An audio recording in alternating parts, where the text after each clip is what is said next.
seconds into the match. He hit him with a hard right deep sprawl. He's got that neck. He's out. I see. He completely that was amazing. choked. Listen to the crowd here at Stage AE. The crowd comes to life here because this is Dempsey who guard. He's probably more or less just using her as a ticket.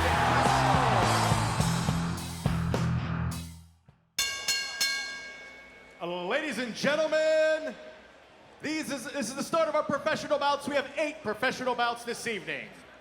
This is 3 5-minute rounds, all of our professional bouts. 3 5-minute rounds.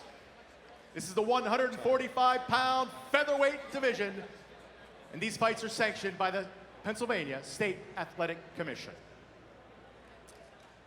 With a height of 6'2" and a weight of 145 pounds, this is his debut professional fight. Fighting out of Team Reality in Lakeland, Georgia, Rowdy Chase Rowden. In the red corner to my right, 5'11", weighing in at 146 pounds with a record of 1-2. Fighting out of Dignan Broomball and Titan Fitness.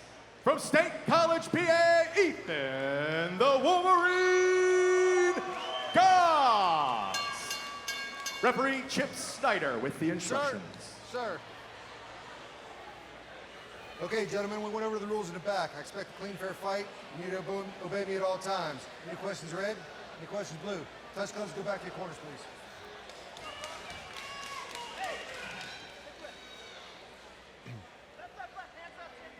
Back up, sir. Sir, you ready? Sir, you ready? Come on, let's bang. And we're underway, Rich. Now I'm going to make a correction. I was going over the professional rules, and I said you can't knee to the head with three points of contact. That you can't kick to the head with 3 points of contact. That'll be considered a soccer kick. Okay, Yes. so you can't stand up and kick him like you're kicking off for the Steelers. Exactly. Okay. Yes. Yeah. And as we were starting to talk, as the feeling out process goes on between Goss and Rowden, look at that nice new Gladiators of the Cage. We love our sponsors. We represent them well. Fox's Pizza. Thank you for coming on board. Fox's Pizza, our official sponsor, right, located right there in the center of the cage. And some also, we have Cryo Pittsburgh, Assassins MMA. We couldn't do it without you guys. Now, as we're still going through the feeling out process. There's 5-minute rounds, so there's not going to be too much of a rush. These are skilled fighters. They're both dangerous. Now, with Chase Rowden, when we're talking about his amateur career, and this is his pro debut, he's 9-2 as an amateur. That's a great record. That's a real good record. He's got also, like you were saying, with the longer rounds, there's not that sense of urgency, but by the same token, you never know when, sort of like flip mode, when it's going to go. Exactly. Yep. And you can see, there's a much greater respect. And remember now, we're to 4-ounce gloves. Is it going to make a huge difference? Well, it's going to make a little bit difference. Not for to us sure. it won't, but if I was in there getting hit, it would make a big difference. Yeah, and I really encourage somebody, if you ever get a chance to actually feel one of these gloves, a fighter who actually trains, and put one of these gloves on and just have your friend kind of tap you. And remember, this guy's hand is taped under here very heavily first. And his hand's almost like a rock. And then it's placed into this glove, which is not like a big boxing glove with a lot of cushion to it. And when he hits you, it hurts. If he hits you in the arm, it hurts. And imagine getting hit in the face with this. I thought you were going to say when you get a chance, if you ever get a chance to hit Dan, go ahead and hit him. That's why I thought you were going to go with that. Thank you. I appreciate it. Actually, at the next show, we could have an early ticket, hit Dan, see how this feels. Well, like it's going to do any damage. His name is Dan the Brain. If we hit him that much, there's not going to be too much brain left. The mush. There's not much to start with, so let's keep what's there. Dan the Mush Bogan. Yeah. Rowden's doing a nice job. He's keeping Ethan at his reach a little bit, and he's doing both of them are doing a nice job mixing in punches and kicks. And when you get fighters that are very evenly matched, it's like a chess match. When you have two great masters at their game, they almost kind of stalemate each other, and it seems kind of boring maybe to the untrained eye, and that's why we kind of try to bring it to as much as far as the super detail that we can from our side, because there really is a lot going on. They're looking at footwork, they're looking at timing, they're looking to flick that jab to see how close they can get to their opponent, but if you notice, he always seems to be just out of reach, and that's timing. Sometimes you got to wait for someone to make a mistake, but you can't just both stand there. Right. Somebody's got to do something, and Are you going to counter punch? Or are you going to punch? And Take your pick. Well brought up, Dan. And that's the point. Who's going to do that? And sometimes it's a waiting process. Sometimes it's a feeling out of like, hey, you step up first. Kind of like in drag racing, who's going to stage first? Who's going to get up to that light first? A good tag there. Nice throw of a punch. You can see the distance closing a little bit, but both guys doing a good job circling away. No one's getting pushed straight back up against the cage. When they feel that cage getting close on them, Rich, they spin out really well, get back to the center of the logo. Well, you see Rowden, he's doing a real nice job. Look how many times he might not be throwing out a jab just maybe to strike him. He's keeping his distance. Yeah. Over and over and over again. He's keep pumping that left hand over and over and over again. And it's keep Ethan guessing. As you see, Ethan hasn't quite figured him out yet. He's trying those kicks, and it's just out of reach. Yep. And we're well into 3.5 minutes into this fight, and nothing really significant landed. And I know to the fans, it's gonna be like, oh man, this is pretty boring. But you almost sense something's coming. They're getting, and there it was. And he just missed. And he was setting that up a good bit, it seemed like. It looks like either of them, they're not looking too forward to get into the ground right now. They want to strike. Yeah. It's like a kickboxing match at this point. It makes it exciting. Very much. With, remember, 4-ounce gloves. And no shin guards like we mentioned that was in the amateur. So this is the first bout we saw the evening. And I'll tell you, a lot of people have a misconception about kicking, that you want to kick with your foot. And that's not necessarily the case. You want to really use your shin. But that means you have to get really close inside your opponent Which to leaves land you that. open to getting punched. Right. Or, several things, takedowns, whatever. Right, exactly, Dan. And the biggest counter to that kick is the overhand strike of the other person. Now, you get kicked in the arm that many, couple more times, one time isn't going to end your night. 4 or 5 of those, that right arm becomes numb, hurts, Exactly. throbs, and you're not going to, you've neutralized that right. Yeah. Well, you start feeling it after a while, and there's a lot of fights out there. All you do is go look them up. There's a lot of broken arms simply just by a kick. Yeah, now, a little more action here, and I thought we was going to see someone pushed up against the cage there, but very good job circling back off again, and look, right back to the center. That's not accident, that's purpose. Now, Chase Rowden came from Georgia, I believe. That's one of the great things I think about Gladiators of the Cage. We have a strong local fight base, but they're not afraid to bring guys in from out of state or out of the country. We've had Russian fighters out of the Middle East, Pakistan and such. Well, you got to bring some fresh people in too. Bring a guy up from Georgia. I say kudos to Gladiators of the Cage for not being afraid to bring some new people in from out of state, out of the country, whatever. And you brought up Scott Benton, the birthday boy, earlier this evening. He does a great job, and we can't leave out also the owner of the company, Robert Joseph.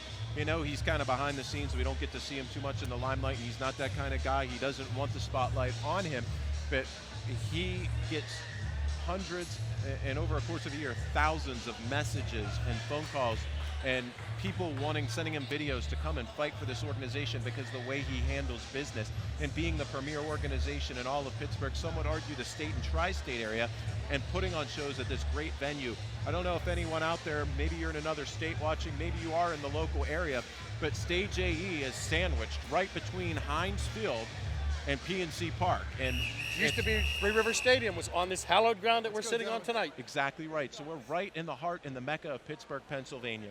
Well, if I was in their corner, I would tell both of them, you have to push the pace. You can't be feeling around anymore. You only got 3 rounds to do so. Sir, you feeling ready? First time is round, you over. go either Come on, let's way. bang. Someone's got to steal a round right now. And who do you give that first round to? I don't know. It's very That's hard why to you say. couldn't pay me to be a judge. Both of them did a really well mixing it up. Now, and what's the everything. I pace don't we're know. talking? That's right. Finally, we're closing a little bit of distance here.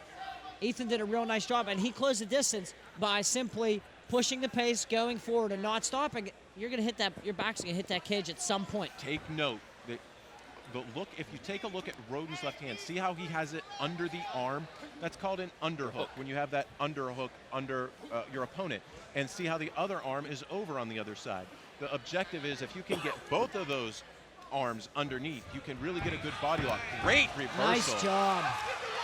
Really swinging the balance and doing a great job. And look how quickly he pushes him up against the cage. Now, Chase Rowden has those long limbs. Ethan has to be careful that he doesn't do the same mistake that Cody Riggs just did last fight and get that caught in that triangle. Boy, he's climbing up there quick. Look how he hooks the arm. Good job of posturing up here, not getting overcommitted to this, knowing that he's in a vulnerable position. He's doing a nice job stacking. Now he's up. Thought he was going to go for a Boston Crab. I am looking forward to the day I see in somebody hit the Boston Crab. Boston Crab. I've seen suplexes. I've seen belly to back, belly to belly. I've seen some really cool. I actually once in Japan in the Pride organization, I seen somebody hit a vertical suplex. Is that right? It was phenomenal. But I've yet to see the Boston Crab. If someone pulls off a figure four, Dan, you have full authority to give us the greatest Ric Flair. Not the sharpshooter, though. It's got to be a figure four. Got to be a figure four. Ethan's doing a nice job. He's defending the submissions. Come on, let's and have he's some more, continuing. Now he's gentlemen. putting his neck, he's putting Chase Rowden's neck against the cage. That's where you want to put it. Whenever you take someone's neck away, it takes their hips away. And Ethan, like I said, he's doing a nice job. He's doing some ground and pound. He's doing some body head. Get your toes out of and that Rowden's cage. searching for a submission. I think one of the benefits for some of the fighters coming from out of state too is a lot of fighters have stepped up to a bigger field and Come a on, let's bigger work out venue here. I'm gonna after stand fighting you for up. Gladiators of the Cage. Fighters that have fought for other promotions in the city also come fight for us. We've had a pretty good track record with guys moving on to bigger and better things. So a lot of people, I think, would like to come here. Uh-oh, look here, Ethan's Rich. looking for a guillotine. He's looking for it. That looks He really looks deep. sunk. That looks really deep. Chip's got to keep an eye on this here. This This could is be it. really deep. You Well, got to make Ethan's sure gotta get his he's hips not in. unconscious, so he cannot even tap out. Is the fear? And you can see. Oh, let it go. Oh man, Nice I didn't job. know He's he gonna was get out his- there for a second. Good job. He's searching for his hooks. He's got his right hook in. Now he needs his left. He's doing some ground and pound. Oh, you know what? You Chase give up your turns back, over on but you him. give up the mount. Ooh, when you do that, good job at least getting half guard. But this is in a position you don't want to be in. Ethan Goss really dominating position here in the second round, turning up the heat a little bit. He's doing a nice job mixing it up, body head.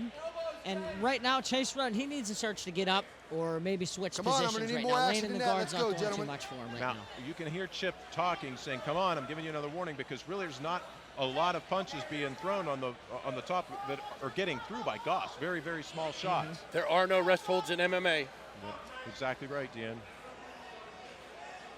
Now, why is it important for Chip Snyder to stay on top of everything just like that and tell the fighters, hey, you got to keep busy, you got to do that? What happens if they're not that busy? Well, you know what? Look at the first round. You know, what happened? Who won that first round? You know, and does a guy get a takedown, but he's not doing anything? How significant is that?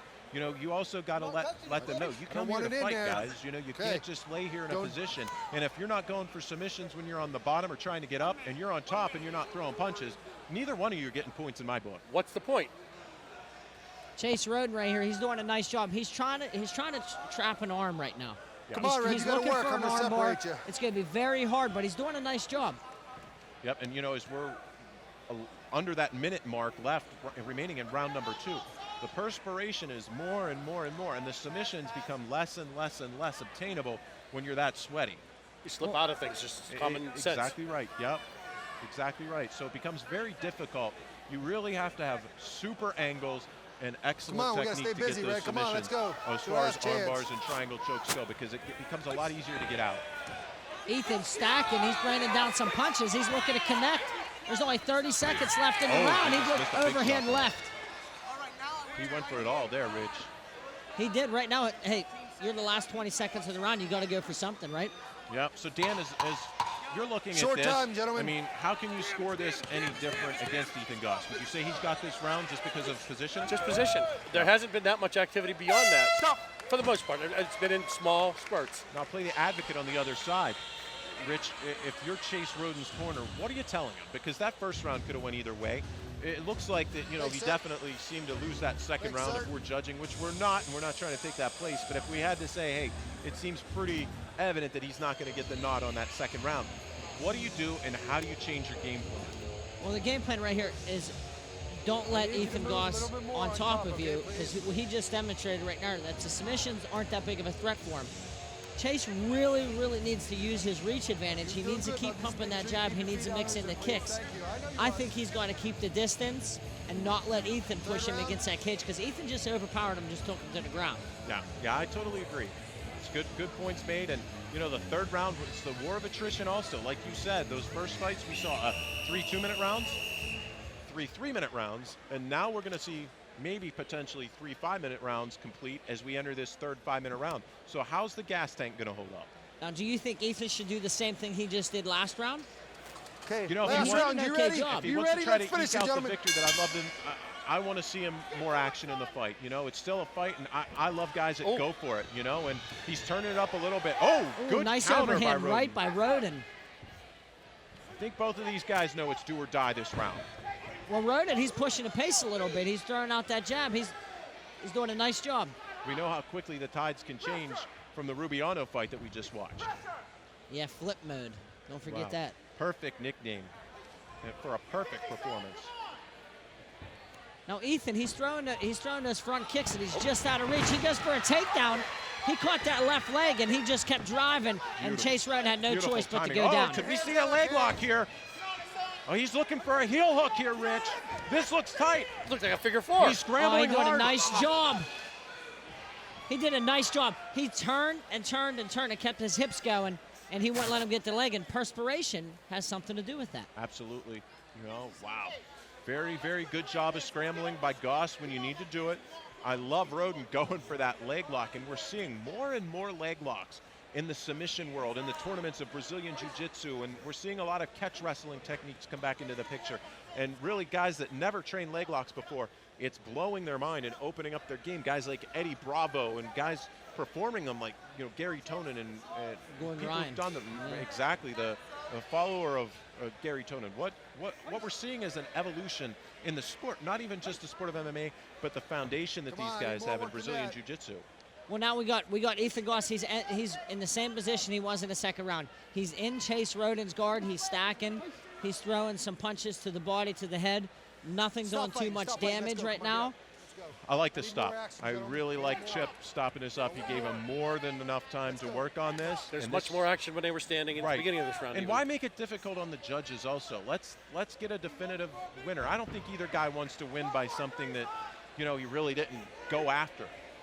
Agree. It looks like Ethan's just a little more fresher than Chase Rowden right now. As you see, Chase Rowden, he's doing a nice job going after the punches. He's not finishing it. As you see, after he throws his punches, he's squaring up. Yep. Would you want to say I won my fight because I tried a little more, or because I beat the guy, or I was dominant, I was on top, or I was more active, I was more productive? I tell you what, with Chase Rowden, I know he wants to finish, and Ethan Goss, I know he wants to finish. They're both doing a nice job. And right now, Chase Rowden, he really needs to push the pace the last 2.5 minutes of this round. Yep, I think they both realize this, but they're really, really watching out for the other guy's power. There's a lot of respect for each other here. Almost too much. Ooh, exactly, nice. Dan. You know, at this point, you got to go for it. Ethan throwing those nice round kicks. He comes with a straight left. You've got 2 minutes, almost 2 minutes and 10 seconds left. Whoever dominates this might win this fight just in these next 2 minutes. Yeah. And the question being in yourself, if it's in your mind, you may not be winning. Do you want to lose a decision, or would you rather, you know... I'd rather get knocked out coming in with windmills. You know, and maybe that's just sometimes the mindset you need, you know? You want to go down on your own sword, you know? It's a lot easier for me to say that sitting next to you rather than in the cage, too. Exactly. Well said there also. But these guys have a lot of heart. To climb in there from the beginning, you got to go for it sometimes. We didn't really talk about this. Ethan's also a southpaw. It's very difficult for Chase Rowden to also get inside with the southpaw. Very good point. And a nice kick landed by Goss. He's doing a nice job throwing that left round kick. He's been landing it this whole round so far. He's landed it the last 4 or 5 times he just threw it. Yep. We're really pressing through here. Well, as you see, they're still both, they both reach out, they throw that jab out there, trying to get a distance. I think Ethan's taken a little better advantage of it, surprisingly, since he's, you know, 3 inches shorter than Chase Rowden. Yep. There's a minute left. You're a judge. I got nothing. Yeah, it's very difficult. You know, nice sharp punch and tit for tat. Rowden with a very nice stiff jab of his own in retaliation to Goss's. Doing a nice job throwing those jabs. Right now, what would secure the round for Ethan Goss is to go for a takedown. There's nothing to lose right now. Good point, Rich. You know, if I was in his corner, I'd be yelling, go for a takedown, go for a takedown. Well, we're in the last 30 seconds of the third and final round of our first professional fight between Chase Rowden and Ethan Goss.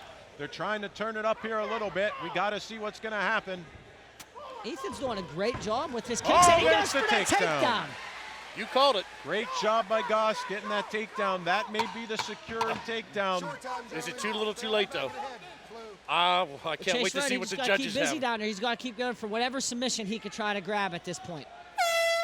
And there we have it, the final horn sounds. That ends our first professional bout of the evening. This one's going to the judges.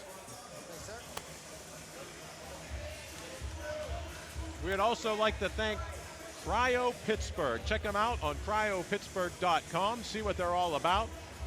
Another great sponsor with Gladiators of the Cage in our Pittsburgh area. Rich, it was a good batch.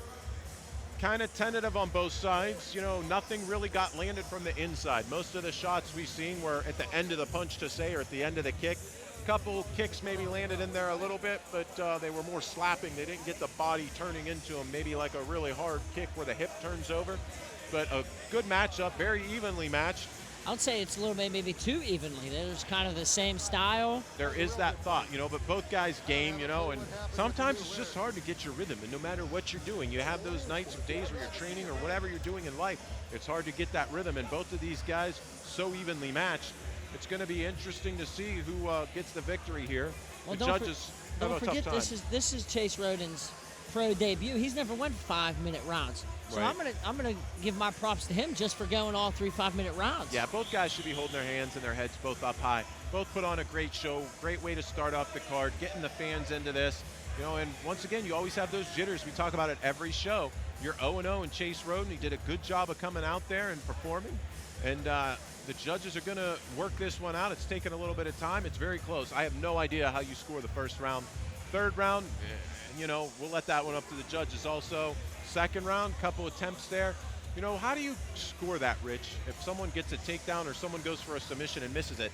Because a takedown isn't close to finishing the fight. But if you barely miss a submission, you barely miss the game ender of the fight. So, you know, how do you really judge that? It's really hard. I think it goes to what judge. It goes from person to person. Yeah, and I think we finally got the official judge's decision. Let's go down to Frank Murgy to see who won this contest.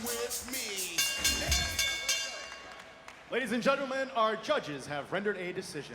Judge Reamer scores the fight 29-28. Goss. Judges Armstrong and Krutska score the fight 30-27. For the winner, by unanimous decision in the red corner, Ethan Goss. Turn it over to Dan Bogan for our in-cage interview. Hey, good fight. Thank you, Frank. Now I see the doc. Good job. Let's hear it for Chase Rowden, all the way from Georgia. Put on a great fight. Ethan, the Wolverine Goss, let's get a word. All the way, Dignam Brumbaugh, right? That was a very tentative fight. You guys look like you respected each other a lot. What are your thoughts on it, sir? You know, I mean, we had a tough time getting an opponent for this. I was supposed to fight here in March. The guy no-showed on me, so I was a little frustrated. It's been 9 months since I got to get in a cage. Congrats, I gentlemen. stayed patient. I trained every day. Chase showed up. We were like, yeah, let's take it. He was a little tall, which is what threw the plans off a little bit, but it still worked. There's a bunch of people I got to thank. First off, I got to thank Curry Rail Supply for having me a part of their wellness program. I got to thank Legends Warehouse and Gym for letting me be a part of their program. My teammates, my coaches, Jason, AJ Madden, Byron Boomball, Jolene, my teammate Cody Carlheim. Him and I actually fought in this cage, and now we're best friends. But I got to thank my mom. My mom, she's followed me more than anybody. She's supported me more than anybody. And I also got to thank my brother who couldn't be with me tonight. He's serving military duties in New York, but he's also my #1 fan. And he's been there for me from the beginning. So thank you guys. Robbie, I know you're not here. Thank you. I appreciate it. I love all you guys, and God bless. Let's hear it for the Wolverine, Ethan Goss. At least your opponent showed up this time. Back to you, Charlie Rich. Well, Rich, the Wolverine pulls it out. What a great performance. And once again, going to the judges, I wouldn't have guessed that one a split decision. I didn't want to venture in there, but the judges even seen it. There's 3 of us sitting up here, and 3 of us probably could have had that fight differently also, and 3 of the judges kind of saw it differently also. It's hard to say, and you know what? It's good for the Wolverine. Good way to start off our professional bouts. And man, we have 7 more professional bouts coming up. So let's get back to a word from our sponsors so we can get back to the fights.